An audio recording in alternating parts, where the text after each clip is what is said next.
Hello, Castle Dwellers. Welcome back to another episode of the Blue Castle Pod. I'm your host, Molly. And I'm your other host, Sarah. And I would say we've got a great podcast in store for you, but I have no idea. So for all I know, Sarah's podcast that she came up with could have been completely lame, but I'm going to trust. It could be.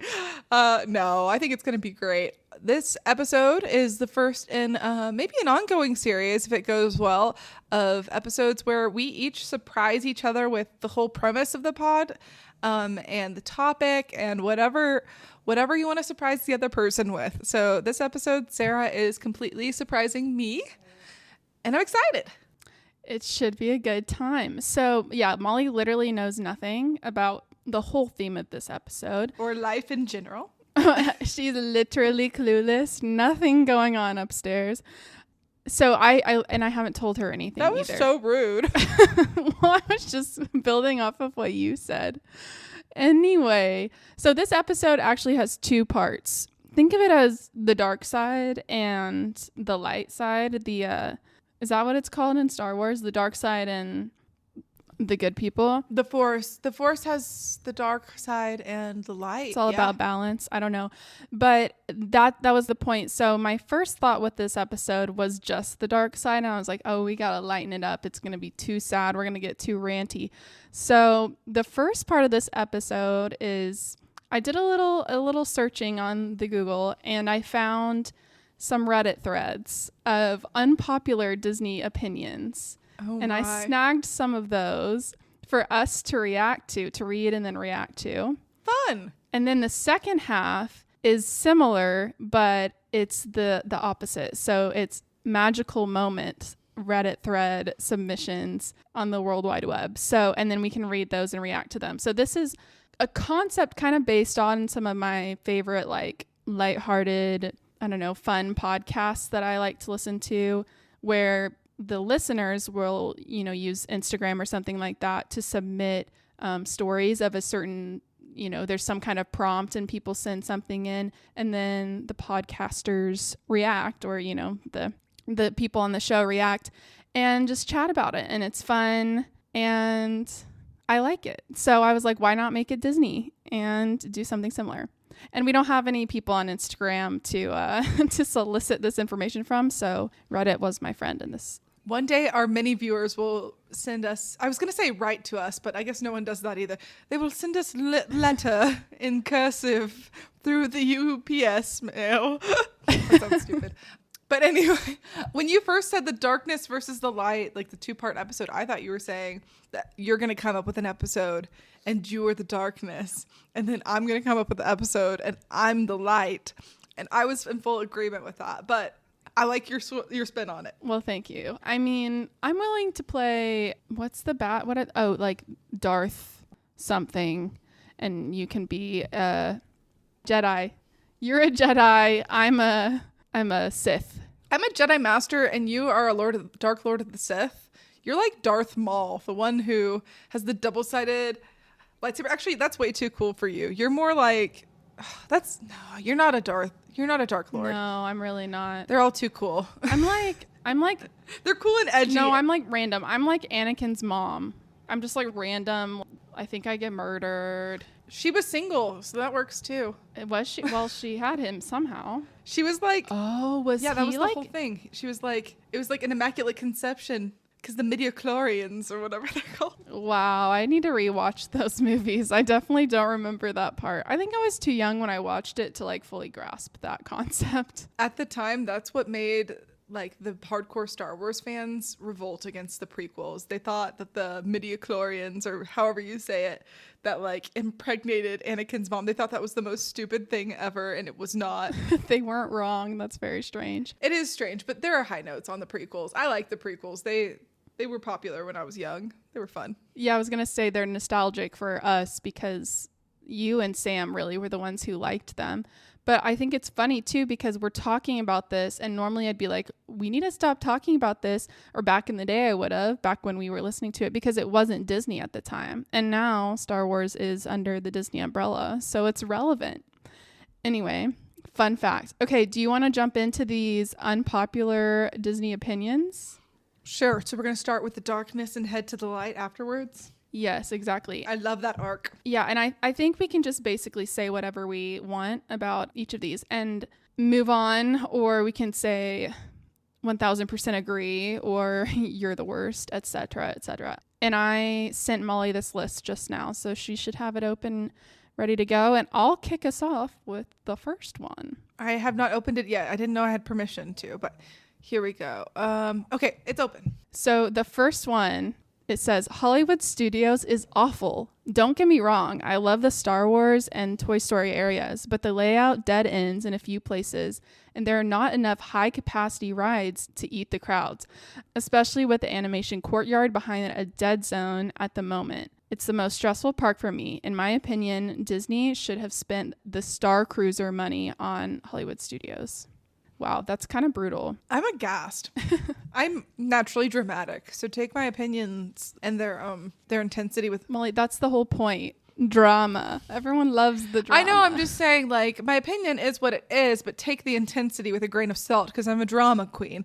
But Hollywood Studios is my favorite park at the moment. Like, I think that they spent so much good time and energy in Hollywood Studios, and maybe the layout doesn't make as much sense as it could, but other than like, I mean, yeah, maybe the layout isn't like the most fluid between the different worlds and stuff, but for the reasons they said it's amazing, I think it is truly awesome. The Star Wars area is kick booty. The Toy Story area is so cute, and all the rides are great. I love Sunset Boulevard. I love it all. Oh, I really disagree with those. I agree. I disagree for the most part. I do agree with the concept of the dead ends, like you said. Like, it's really hard to be efficient in that park. Like, you're either trying really hard to stay like only in one land and then move on, or you are crossing back and forth and back and forth. And we have done that, and it was like a 20,000 plus step day. But I think the last little tidbit there about Disney should have spent the Star Cruiser money on Hollywood Studios, I kind of agree with that, because if you didn't know, Star Cruiser is, I don't know if it's gone away yet or what the plan is there, but it's basically a hotel, kind of like a cruise ship style, where you're like signing up for a sailing or a flight or something, and you're basically pretending like you're on a cruise ship but in outer space. So it's very immersive.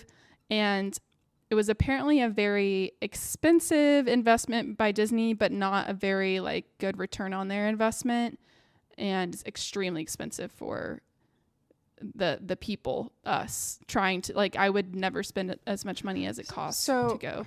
I get that on paper and as like a business plan or whatever, that Star Cruiser was not a good choice for Disney. However, I love that they took a big swing and a big miss. That means, I mean, maybe they're gun shy now, but I like that they're willing to take chances and give people like new experiences and new things that they might like. The price was outrageous, and I think they lost a ton of money on it, which I don't understand. Like, how can you lose that much money when you're charging people so much? But cost aside, I want to see Disney do more things that are gambles, because that's where the true like new innovation's going to come. I don't want them to just make minor improvements to parks. I want them to do big things. And whether I like it or not, like, at least they're trying. Yeah, and they're going to succeed more often than they're going to fail. Like, if you've seen the Imagineering story on Disney Plus, you can see that they had several times when they could have just stopped and cut their losses, and they pushed forward, you know. I think like so businessy all the time. Like, my whole job is being very practical about business. I had to shoot down a very fun, exciting idea that didn't have a good return on investment like end of last week. It was a whole big thing. For Disney, it's a completely different business model. You win by dazzling people and giving them experiences they've never had before. So to give someone an experience they've never had before, I mean, I can't think of anything that's an experience I've never had before that isn't a risk for them to do. It would all be a risk. Go Disney. I love the risk. Yeah. Do it, Disney. And now we have all the vlogs of all of the people who went on Star Cruiser, so we can at least, you know, watch it through. And I wouldn't have been able to afford it anyway. So. Yeah, no. You want to read the next one? Sure. Okay. The next one is catching up with your group is just cutting in line. If you do this, you are a jerk. So on this, they obviously mean catching up with your group if you're in line for like a ride or food or something. And my opinion on this, it's a little bit mixed. I think if it's a ride and you're catching up with your group, it's definitely cutting. Yeah. I think. But if it's ordering food or holding spots for like a parade or something, I understand those. Ordering food, if you're catching up with your group, it doesn't matter if you're physically standing with them or not. One person could order food for 50 people. So whether you stand with them or not. Yeah, I think the most common situation for that to be in is definitely rides where the line is long. And I think the worst situation is whenever it's a ton of people. If it's like 1 or 2 people, it's like no big deal. That's not going to really impact me. They probably just had to go to the bathroom.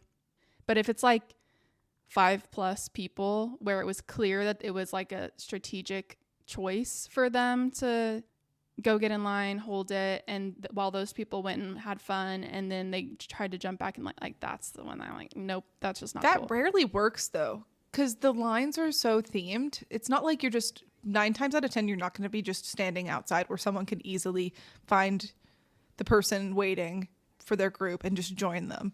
You're going to be going through like the Millennium Falcon and through like crazy well-themed indoor queues.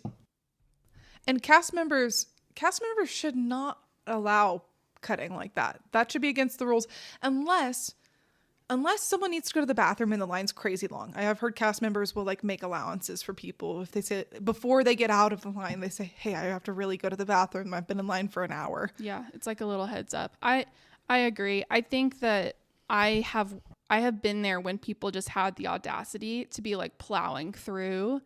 They're not like, cutting across switchbacks where you're not really like impacting a lot of people. They're like making all the people throughout the entire line scoot over. And I'm like, I cannot believe people are just like not guilty and just doing that. Like, it's actually wild. Get out of your way. Get out of my way while I cut you.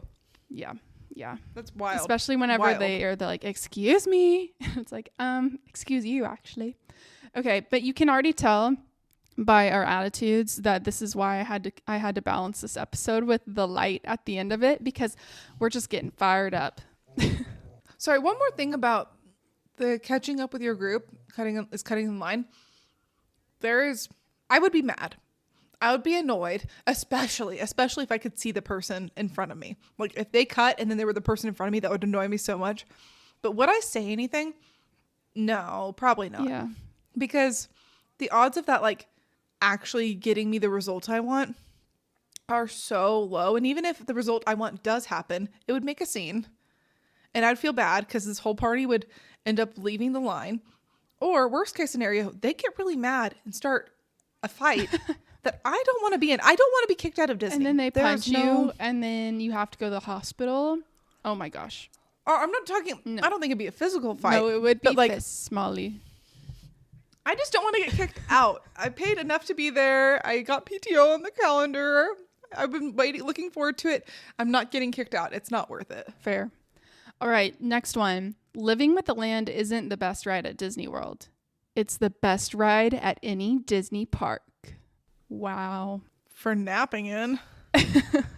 I really do like that ride. I like it because it's mostly air conditioned and it's nice and cool and it's a slow little boat ride and it's good vibes. But like, it's just that, like, it's just an entertaining rest. It's an entertaining break where you can close your eyes for a little bit if you want. But yeah, there's no way that ride is not the best ride at Disney World or any Disney park. I could see someone riding that, but it'd be a very specific type of person. Like if you are a person who your idea of like a riveting evening is, pulling some weeds in your garden and then going inside with a good book and lighting a candle that you just bought at, I don't know, Dillard's. It'd have to be Dillard's. This might be, and you're over the age of like 65. I could see if those 3 things check the box for you, you probably are a big fan of Living with the Land. You have to be old gardener who loves peace and tranquility and no sudden movements, because man, I would fall asleep. I have fallen asleep on that ride. Wow. I didn't know that. Yeah, I mean, it's a certain type of person for sure. I also think it's kind of, you know, like a pick me girl, pick me person who's like someone who just wants to kind of get a rise out of you for they're so unique and different and quirky. You're not even only rebutting the point they made. You are attacking the person who made it now. That is I just said it's kind of giving that. It's kind of along those lines. I mean, someone could really believe that's the best ride at any Disney park, but like on what grounds? You know, I don't buy it. Maybe you could say, oh, well, this is the only ride that has anything to do with like educating you about really important worldwide issues or something. But no, it's not the best ride. They're a terrible person. It's giving. That is not what I said. It's giving they're trying really hard. They probably hate their mom. Anyway, I agree with some of the points you're making. I'm coming for you, living with the land person. No, I do like that ride though. I think most of the people who like it are very nostalgic. Okay, anyway, next one. Okay, next up is if Animal Kingdom ever figures out what to do with Dino Parking Lot Land and adds 3 C to E level rides, it's the best park at Disney World. I don't even know what that means. Dino Parking Lot Land? I think they're just making fun of it. I thought you said that wrong, and then I realized you said it right. But it's actually really funny because it's just like a bunch of concrete, like, or asphalt. I don't know. It's like, it kind of looks like it could have been a parking lot they like refurbed and spruced up to be a land. This is crazy. It's so timely because they just announced the overhaul of this. I know, that's why I picked this one. Yeah.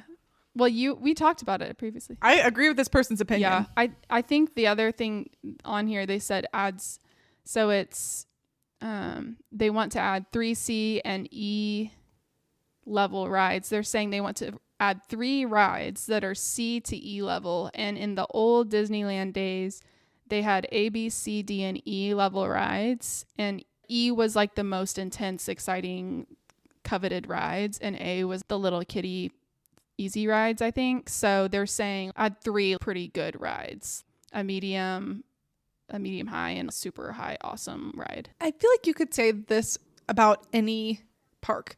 If any park overhauled any of the 4 major parks, so Magic Kingdom, Epcot, Hollywood Studios, or Animal Kingdom, if any of them overhauled their, in air quotes, worst area, like worst land, and gave it 3 C to E level rides, I think that would automatically up whatever park that happened in to the top slot. Yeah, it's like they take turns, and whichever one has been the most recently refurbed and had that kind of overhaul done to it is the one that everyone wants to go to the most. Adding 3 rides anywhere is huge. Adding 3 good rides to any park would give it so much of a boost in the race to be the best park. I don't think that this is. Yeah, I agree. Animal Kingdom would be better and the best park. How many rides does it have today? I think it's just Dino Land. I mean, dinosaur, the dinosaur ride, right? No, it's only got that as like a full-on ride, but it has like a whole kid ride area. So like there are a lot of little kids there that love that area. There's like a playground, and then there's like whatever their version of like the magic carpet ride, Dumbo ride is. So like super little kid rides. Okay. Yeah, they might even have a version of like a swirling teacups type of thing around there somewhere. That one I am super excited for though, because this person spoke it into existence. After kind of being around watching what's going on at Disney World for long enough, I mean, we've been kind of closely watching since like early 2020. I feel like you start to pick up on the patterns of like, oh, that's the obvious thing for them to go to next. Like, oh, they're finishing Epcot, and before Epcot, they were really focused on Hollywood Studios. It's Animal Kingdom's turn, you know, and Dino Land is the obvious choice. Well, the 2 that I would think, the 2 parks that would have the best shot at being next for a big refurb would be Animal Kingdom for Dino Land, and then Magic Kingdom for literally any pop of something special, and they're both getting that. So 2 days ago or yesterday, whenever that was, high up level person at Disney announced a 12-acre expansion on the Magic Kingdom park that's going to be behind Big Thunder Mountain. Have you heard this? I don't think so. They also released concept art for it, and there's 2 directions that they could go in. One would be kind of an expansion on like the Wild West, but more Latin American, more like conquistador type thing. And they would incorporate potentially some Coco and Encanto into it. And then there was another option that I can't remember. Anyway, none of it's set in stone, but they have set some land aside and they have announced big money going into it. So that's really exciting. But if Animal Kingdom gets this big, amazing refurb on Dino Land and Magic Kingdom gets that refurb on this, like the new expansion at the same time, I think Magic Kingdom's going to win. Yeah, I don't even think if they did what this person is suggesting with Animal Kingdom in Dino Land, I still don't think it surpasses, just objectively, I don't think it surpasses the other parks. It's just still, they don't have that many rides. And the animals are really just trying to pick up the slack. Well, it's hard to even compare apples to apples with the Animal Kingdom versus the other parks for that reason.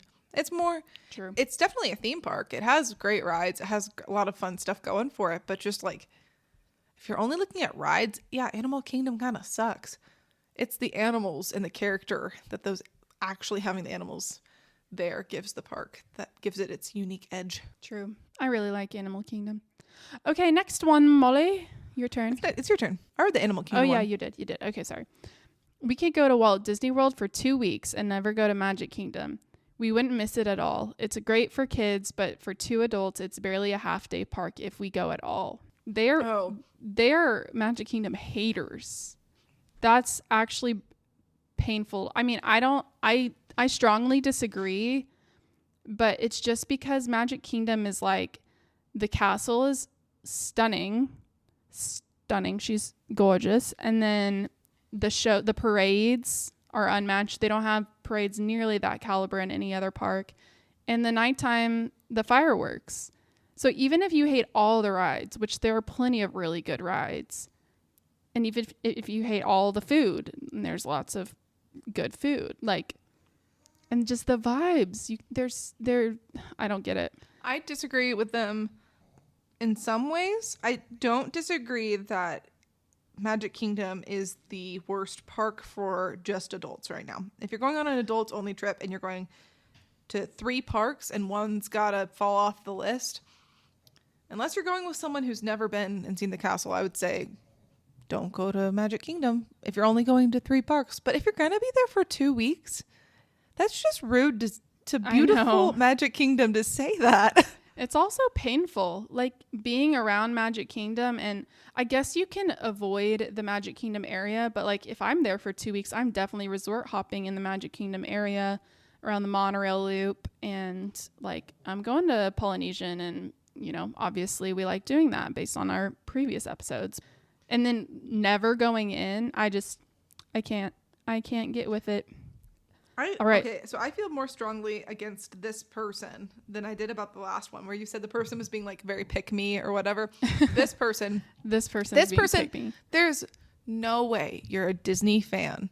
And if you're going to Disney for 2 weeks, you've got to be a Disney fan. There's no way that you're that big of a Disney fan and you don't want to go see the castle. Like, even if you just want to bask in its glory for a couple hours, that would make Disney Magic Kingdom worth it to me. Yeah. If you were going for 2 weeks. I totally agree. Molly's turn. All right. Next up is the costume characters freak me out. Something about their size and inability to speak, I guess, triggers a specific form of anxiety within me. I picked this one for you. Specifically because of your encounter with Chip or Dale. We'll never know. Yeah. So I'm never the person that wants to stand in line to meet a character. If there's no line and the character's just standing there alone, I'll go meet them. Like we did that once with Miguel, who was a creepy puppet at Disney California Adventure. Not even a fully costumed character, but in general, the characters do like set me uncomfy a little bit. I don't know how to describe it, but they just make me a little uncomfy. What I don't get is, and I'm not judging these people. I'm really not. I'm actually impressed by them.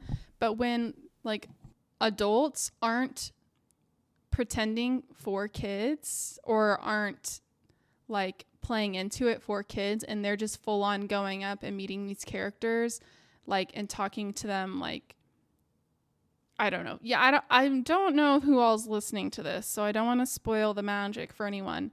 But the point is, I'm impressed by anyone who can full send, like, all with their whole heart, just go in and, like, meet Mickey and be talking to Mickey and only Mickey, if you know what I mean.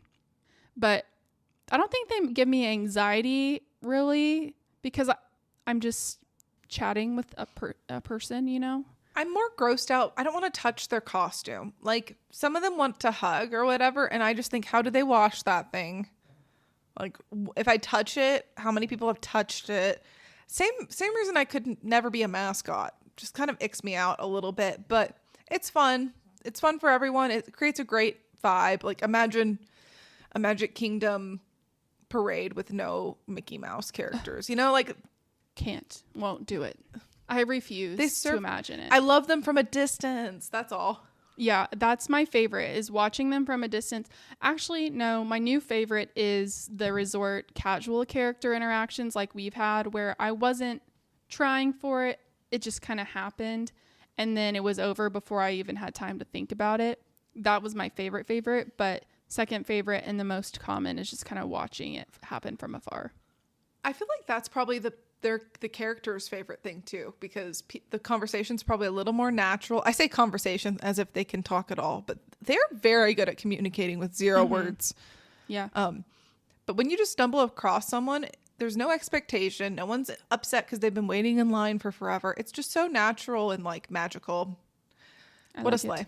What a sleigh. We love the characters. Okay, next one. Okay, Walt Disney World is more fun with adults than with small children. I say this as a mom of 3 small children. Sounds like mommy needs a vacation. Yeah, that's what. Whenever I read this one, I was thinking about Bonnie, our sister-in-law. She has 2 children. They're not, I mean, I guess they're small-ish. Ben is becoming a big kid, but I think it's a balance because Bonnie in particular has mentioned before, I can't imagine, like, going without all, like, even I suggested, you know, maybe a mommy and me trip, or, like, you know, a special little trip with just one of the kids. And she was like, I just can't imagine doing that to the other kid and leaving them. And I think a lot of parents would be like, how could I go to Disney World without my kids? That's, like, mean. But yeah, I've also only gone as an adult without children of my own. I've gone on trips with my niece and nephew, and that was super fun, but I also didn't have to deal with the worst parts of it, which is their tantrums and exhaustion and, you know, all the hard stuff. So something that makes this opinion way less controversial would be if you're, like, a Florida native and you live relatively close by. Like, if Disney's an hour away and you can go 6 to 12 times a year, I don't think it's that big of a deal to go without your kids every now and then. But for, like, our niece and nephew, they've only gone to Disney World that one time. And if their parents were to go to Disney World without them, that would have crushed them. So I think part of it just depends on the frequency with which you go. But I'm not opposed at all to taking an adults only trip. I don't have any kids either right now. And I know it's easier for me to say than maybe to actually do, to leave kids at home. But it sounds like, from the way this person's writing this, they could use some time to themselves with their adult friends. And I don't think there's anything wrong with that. I don't think there's anything to shame about that. The other thing I wanted to mention with this is the fact that small children can't go on a lot of the most fun rides. So you're either trading off or doing, really, if you're by yourself with kids, you cannot do those rides unless you trust a stranger to watch your kids, which you just won't. It's definitely limiting to have the little ones there. There's also a whole added layer of magic of having kids with you. So pros and cons. Also, if you have little kids with you, even if they're tall enough to ride the big scary rides, they might not want to. They're pretty intimidating. Like, our niece and nephew, they were tall enough to ride quite a few things. Like, our little nephew was tall enough to ride the Tower of Terror. Does not mean he would enjoy it. He did not enjoy it. And I guarantee he would not go on it again. So if you're needing a fun trip to do all the big rides, maybe leave the kids at home that day and take them another time. But it was super impressive. Ben, if you're listening, was very impressive that you did the Tower of Terror, and you're awesome. And Anna, next time we'll do it. Anna, I'm pretty sure the Tower of Terror is totally her speed, her vibe. I think she would love it. If she's tall enough, she might actually. And I think if Anna went on it, Ben would want to go again. He's a good big brother, fairly protective. So maybe they will be going again. Yeah. And he'll be older. Like he'll be, I told him, maybe next time you come, you'll be old enough and big enough. Like he didn't really like Slinky Dog very much. But I think next time he goes, it'll feel different because he'll be older. All right, let's go with the next one, Molly. All right, the next one is I love Genie Plus, and that using it in Lightning Lane made my most recent trip the easiest and most fulfilling trip I've ever had. Yeah, you go. I kind of agree. Again, this all comes down to frequency of how often you go. Yeah, if I was a Florida native and I went very frequently, had an annual pass, I would only get Genie Plus whenever I had like visitors coming that like don't normally go with me, or if it's like super, super busy and I wanted to go like all out that day. And for me, as someone coming in who doesn't go there very often, relatively speaking, like once or twice a year, which I guess to some people is super often, but it's not like a crazy expense for me to do that like a few times a year to get Genie Plus. So I definitely like it, and I think that there are a lot of haters, but the haters are the people who miss having the free option and getting to really hack the system for free. But I like that it gives me an edge over those locals who don't want to pay over and over again. Yeah, there's the two angles you mentioned. The angle of if you're only going a couple times a year, it can be worth it.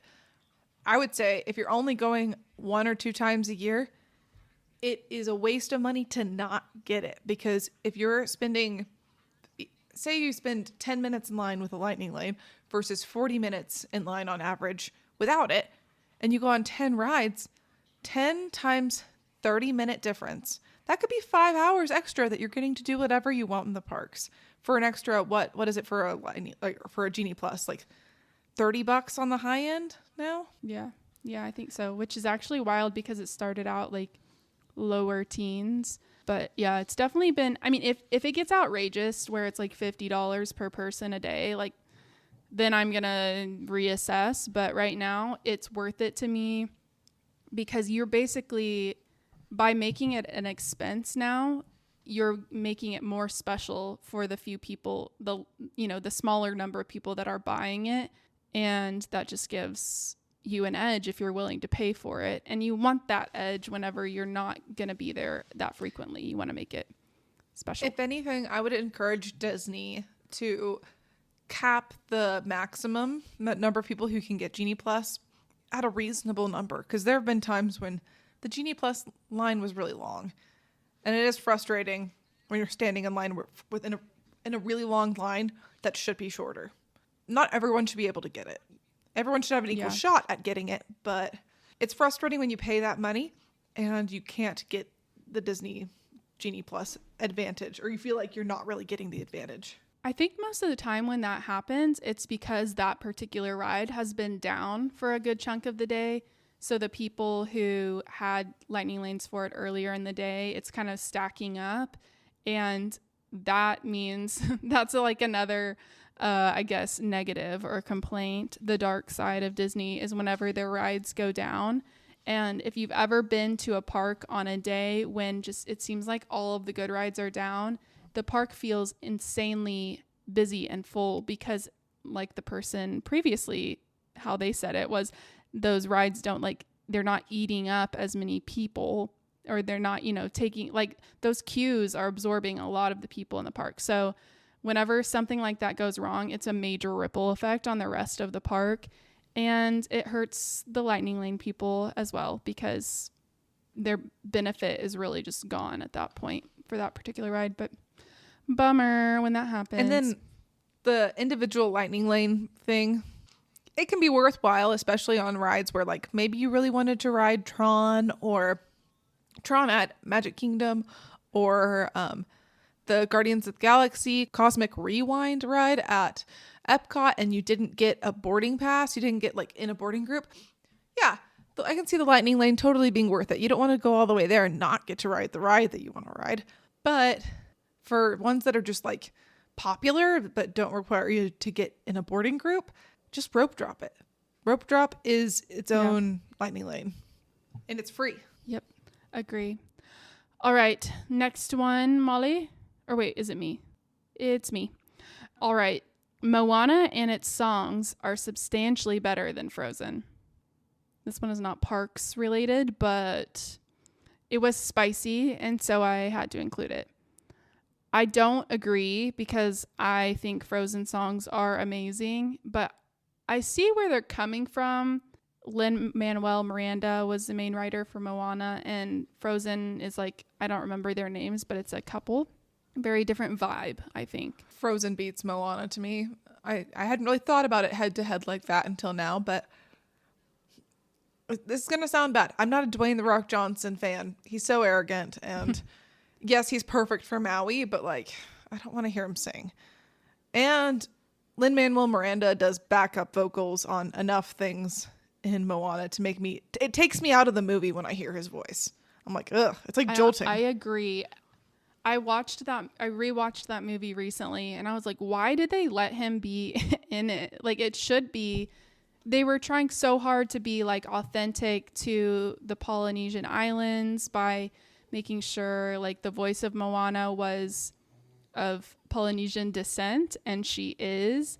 And then they let Lin-Manuel put his voice in all of these songs. I was just like, I don't get it, but he has a thing. I think he's known for kind of like wanting to be he's such a talented writer work. But like, he's not a good singer, and the only reason he's shown to be such a good performer is because his writing is incredible and he's so passionate about it, and that's great. But we're not all meant to be singers, and he can kind of get near the notes, but he sounds like he's in pain, and it makes me in pain to listen, honestly. I like Hamilton. I like all of his work. I don't need to see him in it. And have you heard the theory about Encanto? No. He wrote a lot of he wanted to be Bruno. Like, it really sounds like he meant for Bruno to be his. Like, that is so right up his alley. And yeah, somebody said no, and we're going to make sure. And also, your voice is jolting people out of Moana. Yeah, it's too recognizable. Anyway, what was this even about? Sorry, this just became Moana. This became me hating on Lin-Manuel Miranda, and that's not what I meant. But just know your lane. Know your lane, dude. Oh. No, I think Moana 2 coming out is going to be very interesting, because right now I'm kind of lumping Frozen 1 and 2 together to be like, obviously they together beat Moana, but I also just I like both of those movies a lot, but I really like Frozen a lot. So Frozen wins for me. I like the movie of Moana better than Frozen for the most part. Ooh. Music of Frozen is better. Sorry, that's my parting word. Okay. You get the last one. Okay. Last one on the unpopular Disney opinions, aka the dark side list. Everyone raves about the sorry. Everyone raves. Everyone raves about the Encanto and Frozen soundtracks, but Tarzan is still the best Disney soundtrack by a mile. No notes. I knew you would like this one. Molly and I literally talked about this on the way to Disney World when we were driving in our rental car from Tampa to Orlando. And I think Molly's words were, Phil Collins did not have to go that hard. And yet, yeah, he did not have to go that hard. Like, it's a kid's movie. I don't think that anyone was expecting that much out of it. And yet, it's beautiful. It's so beautiful. And it's really slept on for the most part. But what's the other one? Brother Bear. That one also has a great soundtrack. Also by Phil Collins. And I don't know if Phil Collins just lost interest in Disney, or maybe his sound is so unique and starting to sound repetitive or something. But man, I think we could use another Phil Collins Disney movie. I was literally, as you were talking, like, oh my gosh, if he had like a renaissance with this, like if he came back and was part of a new movie, that movie could so be like an instant classic. I saw there were some unpopular opinions I didn't put in here. One was about like that, you know, Disney hasn't had a good movie since, I can't remember what the last one they said, but it was like way too long ago. And I was like, you are wrong, absolutely wrong. And they're talking about like what Disney needs to do to get back into it. And I think Phil Collins needs to collab with some of the greatest vocalists of our day and maybe write some songs together, because I like his sound, but it would need to be spiced up a little. Imagine Phil Collins writing for Alili. How do you say her name? Alii Carvalho. Alii Carvalho. Imagine him writing for her. I mean, I know his vibe and sound is so not Moana. It would have to be a different franchise or something. But someone with just that beautiful, crystal clear voice. He's kind of got the raspy smoothness, but if you take that vibe of a song and give it to like someone with just a beautiful, I'm craving it. I am a big Tarzan fan. I'm going to listen to that album tomorrow. That's my plan. On my walk with Minnie, we're going to listen to Tarzan, and then maybe the next day we'll listen to the Brother Bear soundtrack. Minnie is Sarah's pug. Yes. Minnie Mouse, Minerva, all the things. Okay, so that was our last one. Next, we are moving into the second half of today's episode. This one should be a little bit shorter, but it is the magical moments. And I have a few of these for us to go through. They're a little bit longer, so we'll try to, read with expression. Is that what Dad always said? Read with... He never said that to me. I never had trouble reading with expression. I don't know. I think that's what it was. Like, don't read boring. Anyway. Okay. So, do you want to start this one? Yes, I will start off with the first one. My mother, sister, niece, and I visited in June. I'm guessing they mean Disney World. Mm-hmm. On our very last day, we ate at Chef Mickey's for breakfast as an homage to my father, who's passed away. He loved Pluto, breakfast buffets, and the Contemporary, and took us there almost every trip. We wore I Love Pluto shirts to honor him. Aww. Are you going to cry? No, but that's making me sad. When taking our photo with Pluto, he was excited to see our shirts, and a cast member asked my mom about it. He returned with Pluto stuffed animals for each of us and invited us to get more photos with Pluto. We just wanted to get a group photo in our shirts with Pluto, and they went above and beyond. It was so incredibly sweet, and I still tear up thinking about it. So Aw, sad. Disney. I know. That one was the most emo, and I put it at the beginning because, well, I don't know. There's some other emotional ones in there, but I liked that one. It makes me want to go to Chef Mickey's. Like, we've never gone to Chef Mickey's. It also makes me want to know every member in our family's favorite Disney character, so that if they die, we can get free stuff out of it.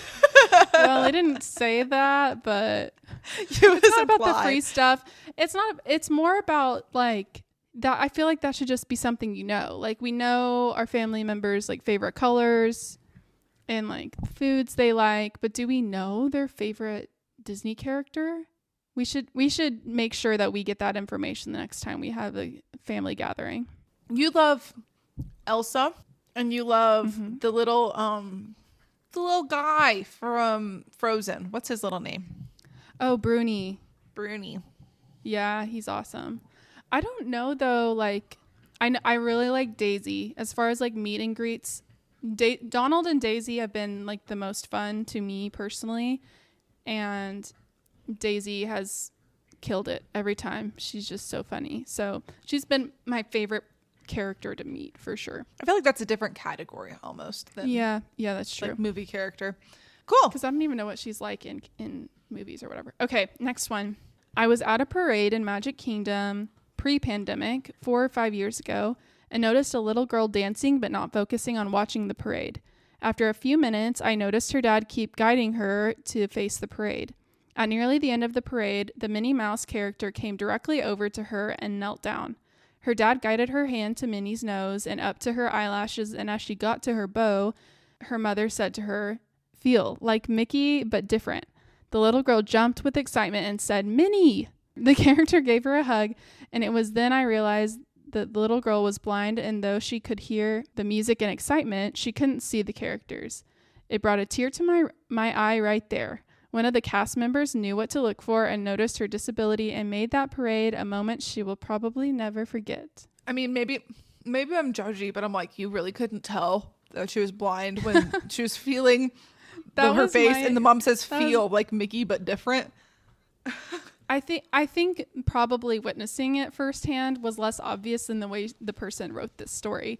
Because I was like, I could tell like with the first sentence that the little girl was blind, but that would be so cute to see in person though. I mean, we see TikToks now, or at least I do on my feed all the time, of like cute interactions with Mickey and Minnie with little kids, and that especially special needs kids and even adults, it's just so cute.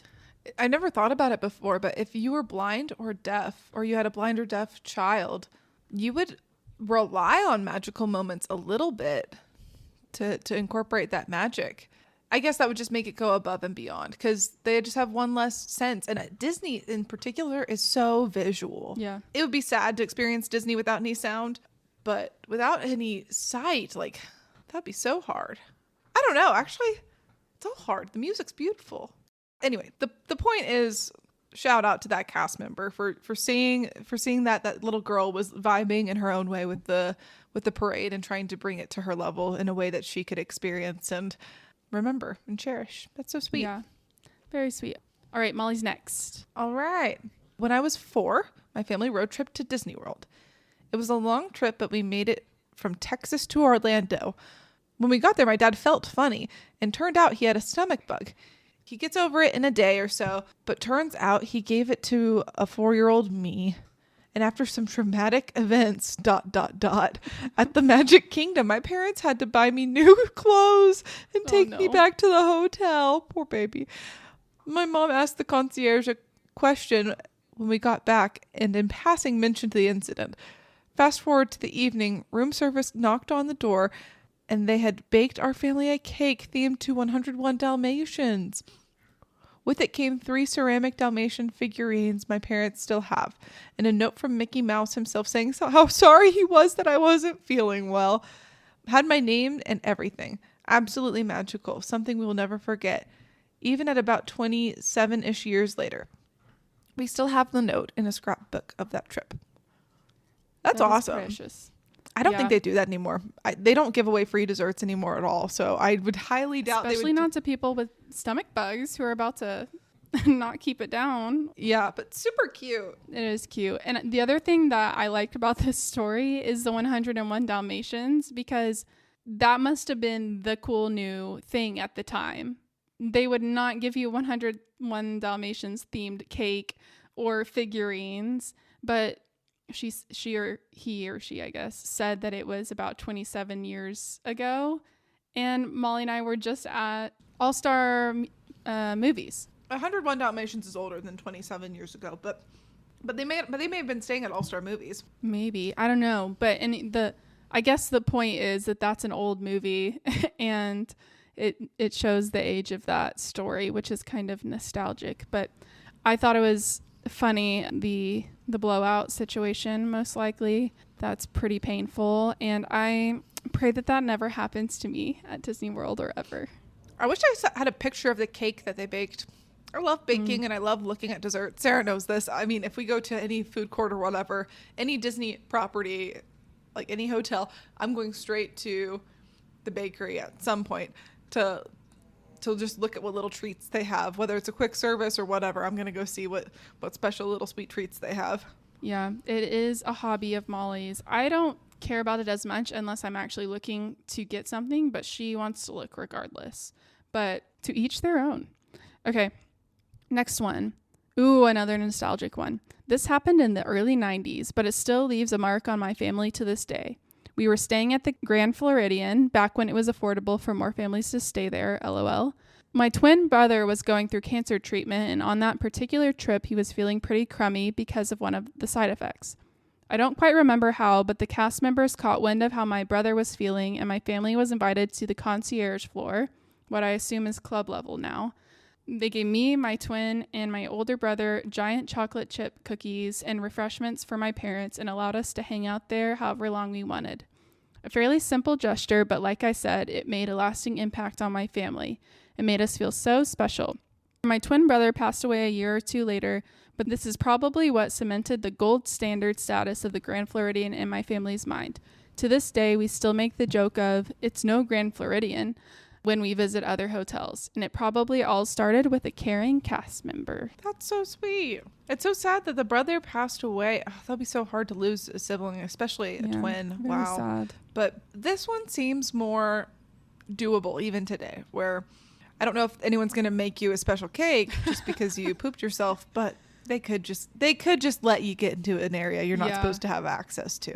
Like, that's not that big of a deal. As far as like the cast members are concerned, that should be relatively simple, but so magical. What a great way to treat that family. I think that's a really hard time. Interesting concept too, of like the Grand Floridian was now like their gold standard in their family's mind, because I feel like we feel that way a little bit about the Polynesian, where so far we've had a really good experience there. So we're just gonna be biased toward it. And then you've always liked it. Plus we had a good experience there. But like, we've never been to the Grand Floridian, and we like it, but we low key hate on it because it's so expensive for what it is, or the vibe or whatever is just like not quite us.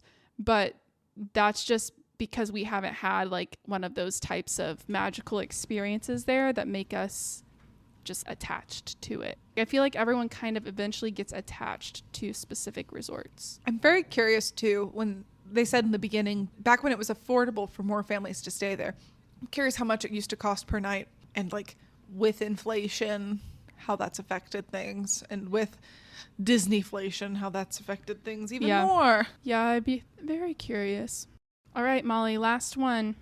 A few years ago, I was doing some pin collecting and asked to see a cast member's lanyard at the Emporium at Magic Kingdom. She had one of the Mary Blair pins, which I traded for, and she asked if I was looking for anything in particular. I said that I was on the lookout for the 5-legged goat pin, and she said, I think one of the other cast members has one, but they're on break. I thanked her, and she said I'd stop by later to check. About 10 minutes later, I was halfway down Main Street when a cast member runs up to me and asks if I was the one looking for the goat pin.